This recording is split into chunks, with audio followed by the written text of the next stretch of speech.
વલસાડના તિથલ રોડ પર રહેતી 9 વર્ષની બ્રેન્ડેડ બાળકીના અંગોનું દાન કરાયું। નાની વયે હાથોનું ટ્રાન્સપ્લાન્ટ દેશની પ્રથમ ઘટના બની।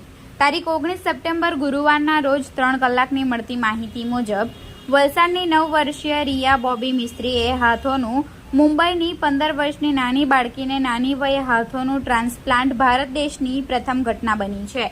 સરદાર હાઇટ્સ ખાતે રહેતી 9 વર્ષની રિયાને તારીખ 13મીના રોજ સાંજે ઉલટી થતા તબિયત લથડી હતી, જેને હોસ્પિટલ લઈ જવાઈ હતી।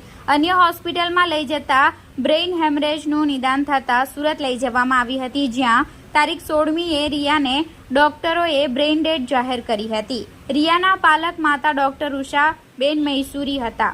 તેમણે રિયાના માતા પિતાને અંગદાન માટે સમજ આપતા તેઓ સંમતિ આપી હતી અને રિયાના અંગોનું દાન થકી 7 વ્યક્તિઓને નવું જીવન દાન મળ્યું છે।